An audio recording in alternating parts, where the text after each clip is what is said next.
Welcome sa Cloudy Movie Recap. Ang pelikulang ikukwento natin ngayon ay Hank. Halina't simulan na natin. Nagsimula ang kwento sa batang si David Banner na ipinapaliwanag kay Colonel Thaddeus Ross na kaya niyang pagbutihin ang immune system ng tao. Ngunit ipinagbawal ng koronel ang paggamit ng mga taong susubukan sa eksperimento, kaya nagpasya si David na sa sarili niya na lamang ito subukan. Pag-uwi niya, sinabi ng kanyang asawang si Edith Banner na magkakaroon na sila ng anak. Di nagtagal, ipinanganak ang isang batang lalaki na pinangalanan nilang Bruce Banner. Lumipas ang ilang taon at masayang lumalaki si Bruce kasama ang kanyang ina. Pagsapit ng Pasko, nakatanggap siya ng larwang dinosaur.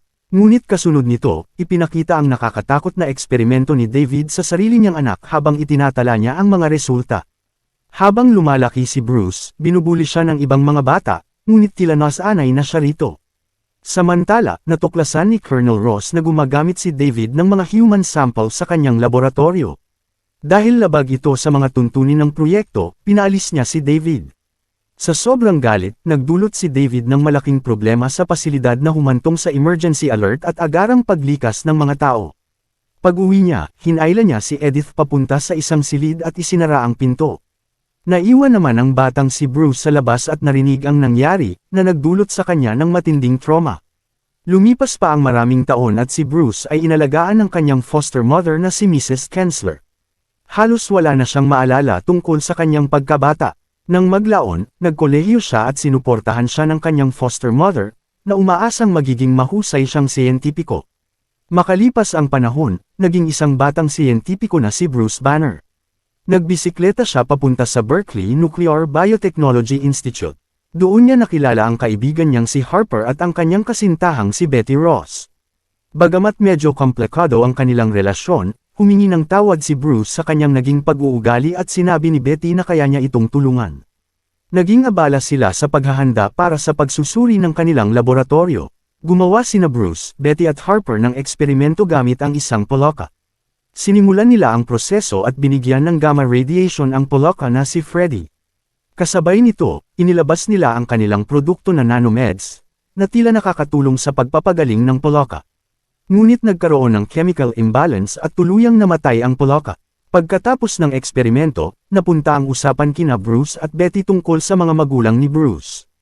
Ayaw ni Bruce na malaman kung ano talaga ang nangyari sa kanyang pamilya at naiirita siya kapag paulit-ulit itong binabanggit ni Betty. Kinabukasan, nakilala ni Betty si Glenn Talbot. Sinabi ni Glenn na siya ang namamahala sa mga laboratorio sa base.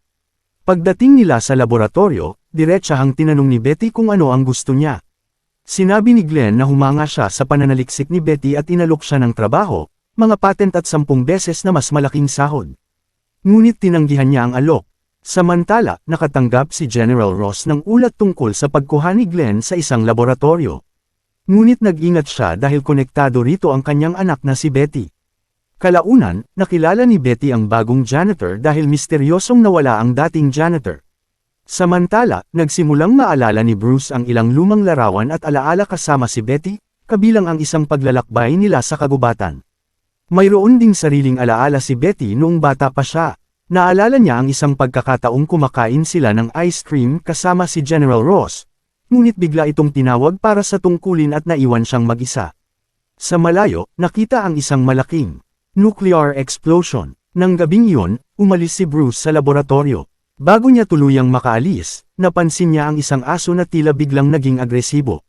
Samantala, palihim na pumasok ang bagong janitor sa laboratorio nina Bruce at Betty at kumuha ng sample ng buhok.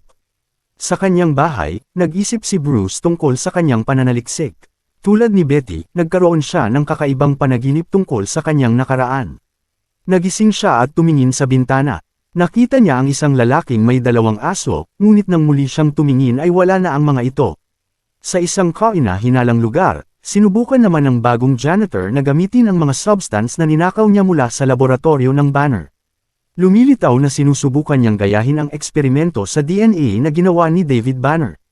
Kinabukasan, pagdating ni Bruce sa laboratorio, nakita niya si Betty kasama si Glenn. Hindi niya gusto si Glenn kaya sinabi niyang umalis ito. Sinabi naman ni Glenn na interesado siya sa kanilang natuklasan at balak niyang gamitin ito para sa militar.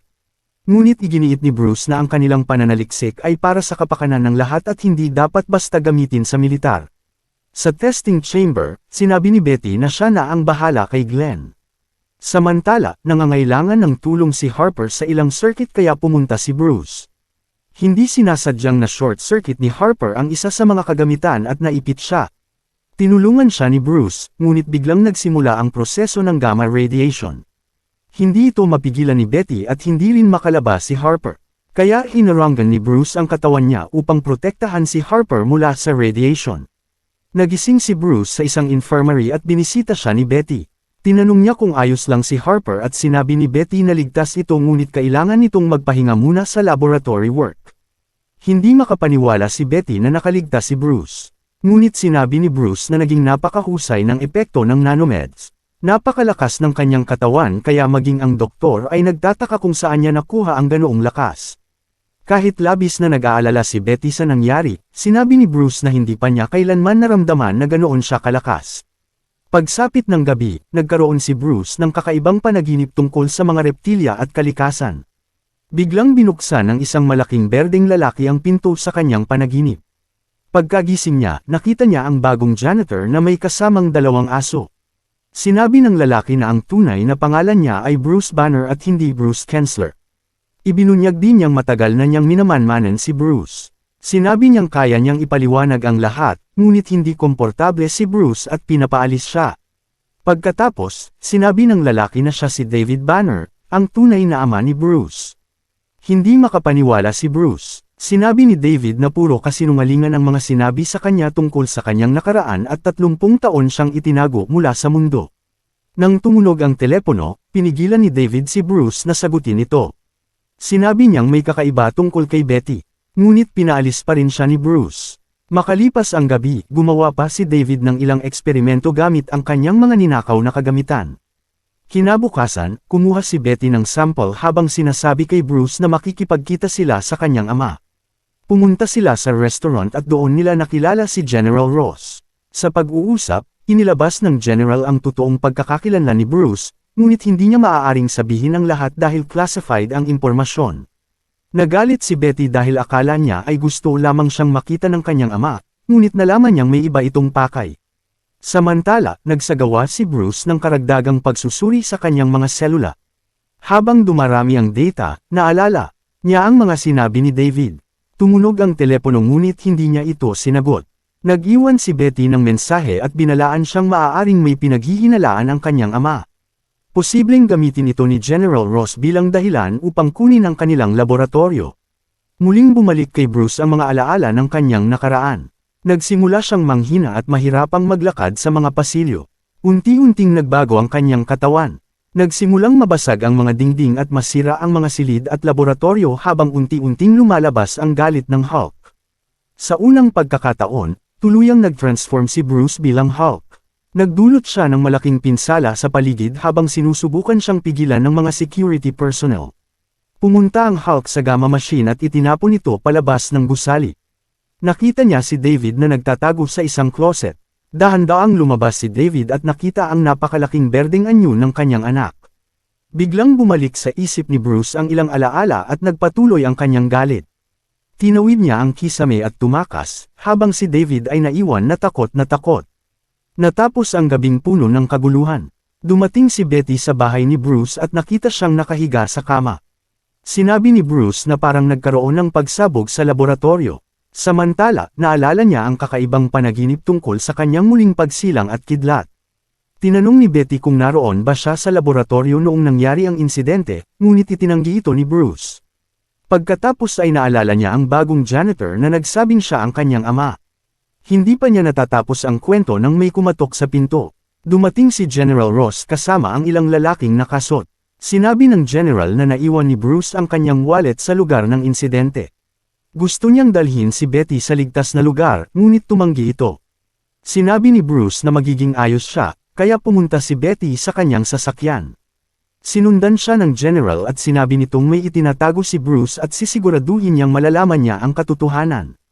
Ngunit sa ngayon, sinabi niyang kailangan munang lumayo si Betty para sa kanyang kaligtasan.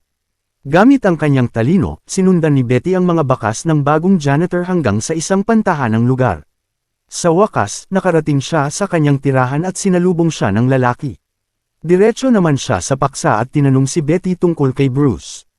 Umupo sila at ipinaliwanag ni Betty na malabo ang mga alaala ni Bruce kaya gusto niyang malaman kay David kung ano talaga ang alam nito tungkol sa nakaraan ni Bruce. Inamin ni Betty na sangkot ang kanyang ama sa nangyari. Dahil sa mga dati ng hindi magandang karanasan ni David sa General, lalo siyang nagalit. Sinubukan niyang kausapin si Betty at ipinaliwanag na huli na para kay Bruce. Ayaw na rin niyang makialam dahil ayaw siyang pakialaman ng General. Kaya pinaalis na niya si Betty. Samantala, iniimbestigahan ng General si Bruce at pinipilit siyang sabihin ang totoo tungkol sa nangyari. Sinabi ng General na siya ang nagpakulong sa ama ni Bruce ng matagal. Ngunit hindi ito pinaniwalaan ni Bruce dahil buong buhay niyang sinabi sa kanya na patay na ang kanyang mga magulang. Iginiit ng General na nakita niya ang nangyari kay David noong 4 na taong gulang pa lamang si Bruce. Pagkatapos, pinagbawalan niya si Bruce na lumapit pa sa kanyang anak at nagbanta na ipakukulong siya kapag ginawa niya ito. Samantala, kinuha ni David ang bahagyang naupuan ni Betty at ipinahagis ito sa kanyang mga aso, marahil upang makuha nila ang amoy nito at masundan siya. Sa bahay ni Bruce, nakita ni David na napalibutan ito ng mga gwardya at mga lalaking nakasot. Biglang tumunog ang isang nakatagong telepono at sinagot ito ni Bruce. Si David ang nasa kabilang linya. Sinabi niyang alam niya ang plano ng General na ikulong si Bruce habang buhay. Inamin din niyang noong bata pa siya ay nagsagawa siya ng mga eksperimento sa sarili niyang katawan, at ang kakaibang kondisyon niya ay naipasa kay Bruce. Gusto ni David na gamitin ang kapangyarihan ni Bruce para sa kanyang sariling layunin, ngunit gusto naman ni Bruce na makahanap ng lunas. Sinabi rin ni David na ang mga asong ipinadala niya ay may kinalaman sa kanyang plano at ginamit ang DNA ni Bruce upang makagawa ng sarili niyang Hulk serum. Unti-unting nagalit si Bruce, ngunit dumating si Glenn at hinarap siya. Dahil lalo siyang nagalit, nagsimulang maging malaki at berde si Bruce. Inihagis niya si Glenn palabas ng bintana at pagkatapos ay pinaputukan siya ng mga tauhan nito. Lalo lamang siyang nagalit at lumakas. Pagkatapos, pumunta ang Hulk sa bahay ni Betty. Abala siya sa pagguhit ng makarinig siya ng ingay sa labas. Nang tingnan niya ito, nakita niya ang malaking Hulk na nagtatago sa likod ng puno. Dahan-daang lumapit si Bruce at tinulungan si Betty na makapunta sa kanyang sasakyan. Ngunit biglang dumating ang isang grupo ng malalaking aso. Inilagay ni Bruce si Betty sa loob ng sasakyan at hinarap ang mga ito. Pinalibutan ng mga aso ang Hulk at paulit-ulit siyang inatake. Dahil dito, lalo siyang nagalit at nagsimula ang kanilang labanan sa ibabaw ng mga puno. Nahulog ang mga ito habang nagpapatuloy ang laban. Isang malaking aso ang sumugod sa sasakyan ni Betty habang abala ang Hulk sa pagtanggal ng aso sa kanyang katawan. Gumamit siya ng malakas na paghampas sa lupa upang maitaboy ang mga aso. Pagkatapos ng laban, pumunta siya sa lawa at unti-unting bumalik sa pagiging Bruce. Nahihirapan siyang lumakad papunta kay Betty dahil may natitira pa ring galit sa kanya, ngunit kalaunan ay kumalma rin siya. Tinulungan siya ni Betty at dinala sa kanyang silid. Napag-isip ni Betty na maaaring ang kombinasyon ng nanomeds at gamma radiation ang dahilan ng pagbabago ni Bruce. Ngunit sinabi ni Bruce na may inilagay ng ibang sangkap ang kanyang ama sa kanyang katawan bago pa man nangyari ang eksperimento. Sinabi rin niyang ang kanyang ama ang nagpadala ng mga aso. Kinabukasan, tinawagan ni Betty ang General at sinabi niyang natatakot siya. Ipinaliwanag niya kay Bruce na ang kanyang galit ang nagpapagana sa nanomeds.